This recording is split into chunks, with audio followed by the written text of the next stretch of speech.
This is Brianna, and this is some of the last known footage of her alive. And little did she know on this day that her life would be tragically cut short.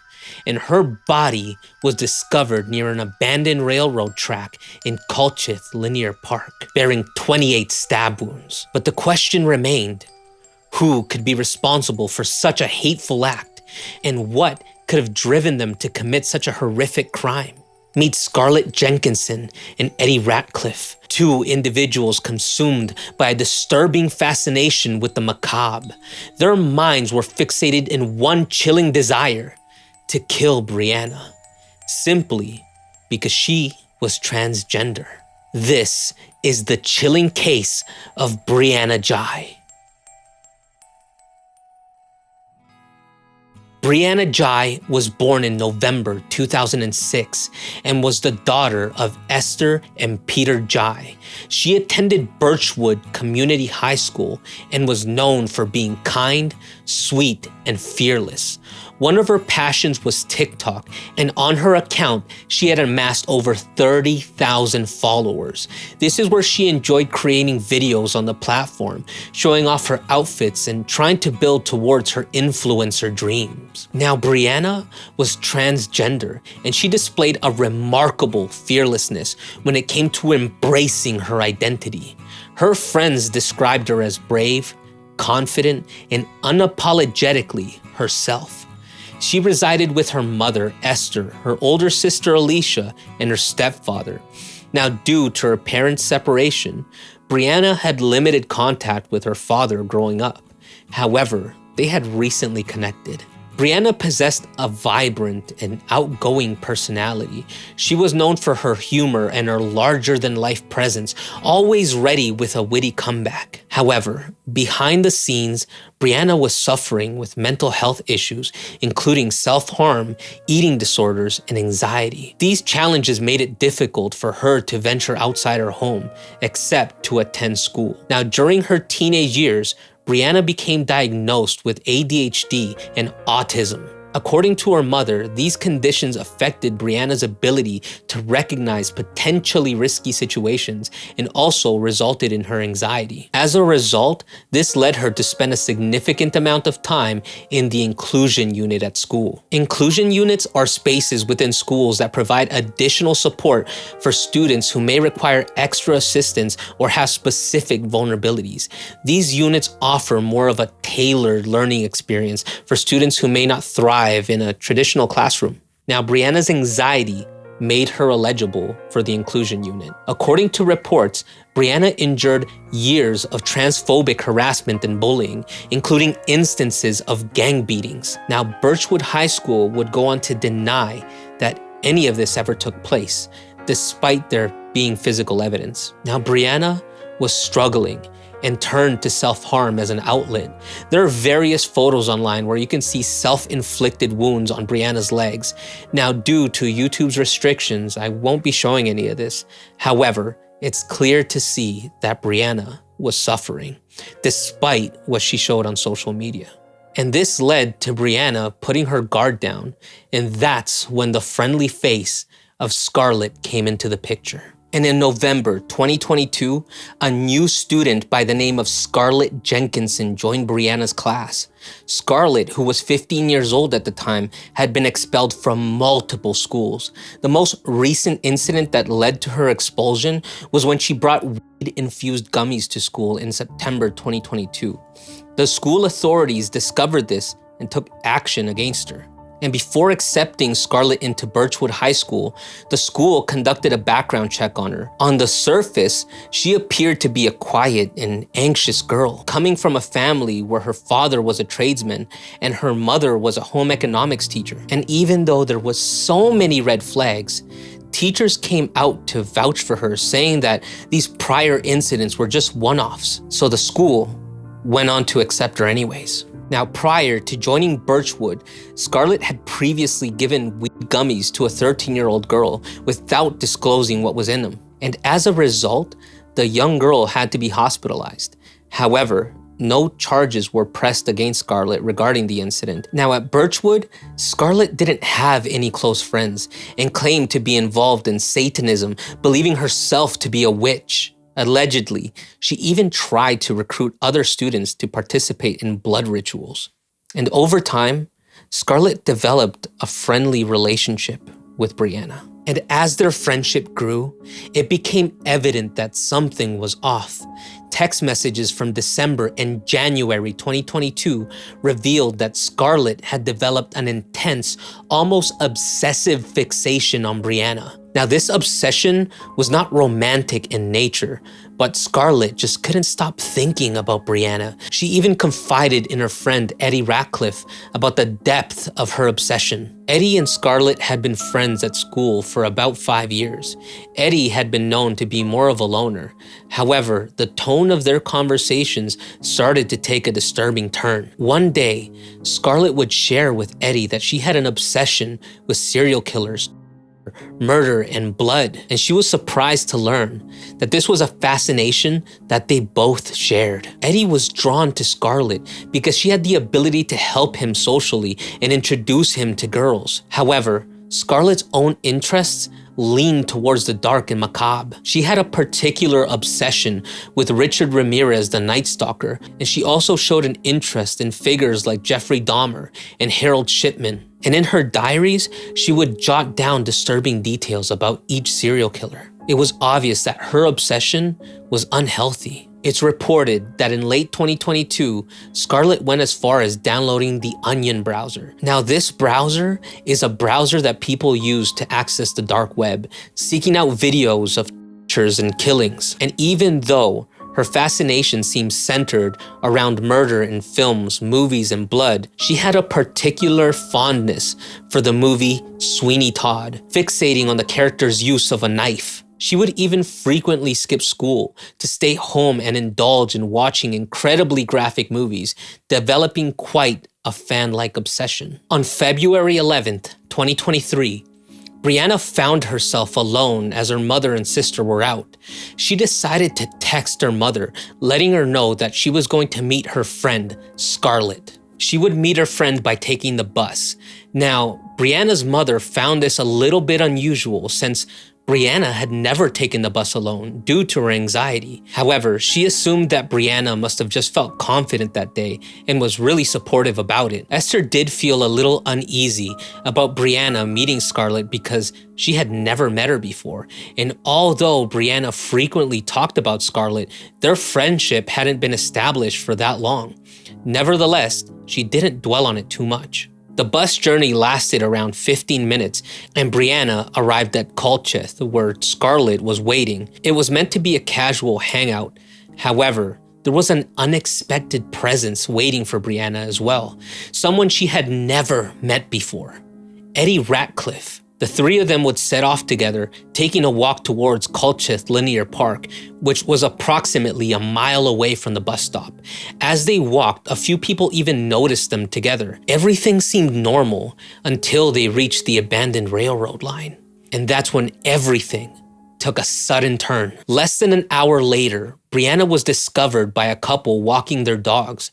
She had sustained a horrifying attack, being stabbed 28 times in her head and neck. As the investigation began, the police swiftly focused their attention on Scarlett Jenkinson and almost immediately connected her to the incident due to Brianna's text to her mother. And further probing into Scarlett's involvement led them to Eddie Ratcliffe. And both Scarlett and Eddie were apprehended at 7 p.m. the next day. Scarlett, listen to what I've got to say. Yeah. At this moment, because the information I have received, you are under arrest on suspicion of murder. Obviously, you are under caution, so anything you say is getting recorded. Okay? I thought maybe it's suspect just because, like, I was supposed to say that, how come you're suspect? Pardon? How come I'm a suspect? How come you're a suspect? Because I'm the last person that's seen, or is it? I don't know. All the information I've received is you are a suspect, okay, for the murder. You Eddie? Yeah. Eddie, you're under suspicion of murder, alright? You didn't have to say anything, but you may harm you eventually do when questioned. You later on in court, and if you do so, we have to understand. Yeah. I can't explain it. No, listen. Right, listen.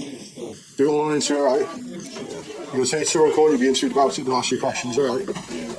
CCTV footage captured Eddie leaving the scene, wiping blood off his clothes after the murder. And afterwards, both Eddie and Scarlett simply went home and relaxed, unaware of the shock that would soon follow when the police arrived at Linear Park and the news of the incident began to spread throughout the town. And later that evening, Scarlett even posted a heartfelt tribute on social media, describing Brianna as one of the best people she had ever met and was an amazing friend. But simultaneously, Scarlett was texting Eddie, expressing her concern about the possibility of getting caught by the police. Eddie responded, acknowledging that they would likely get caught and face consequences, but Scarlett reassured him that the police in this town were lousy and not to worry about it.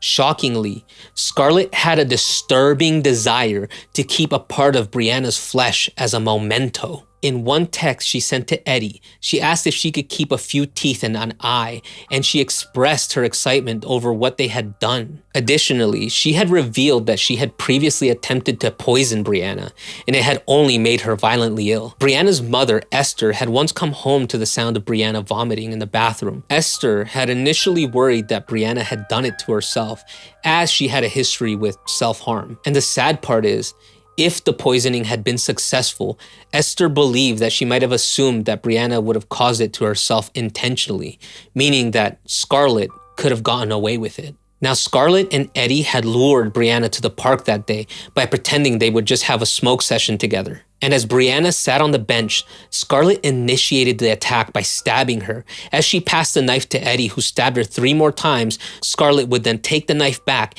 and continue to inflict most of the 28 wounds. Now, the reason behind their decision to kill Brianna are many. One of the motives was the fact that Brianna was transgender. Additionally, she was someone that they simply just singled out as being the weakest. You see, they had created a kill list that included Brianna and 5 other boys who they intended to target. Now, Scarlett appeared to be the ringleader in all of this. Many people believed that Eddie was just easily manipulated. And some classmates were even aware of the existence of this list and informed their parents. But unfortunately, just nobody took it serious. And in a text message to Scarlett, Eddie expressed his curiosity whether Brianna would scream like a man or woman. Now, Scarlett's desire to kill was not as specific as Eddie's, who was particularly interested in killing Brianna due to her transgender identity. Now, while searching Scarlett's home, they found her diary and found pages detailing the plan to murder Brianna. It read, "Victim, Brianna. Plan, meet Eddie at the wooden post at 1 p.m. Walk down the library bus stop and wait until Brianna gets off the bus. And go to the pipe tunnel area. I say the code word and Eddie stabs her in the back. I stab her in the stomach and Eddie drags her body away from the area and we both cover her up with logs."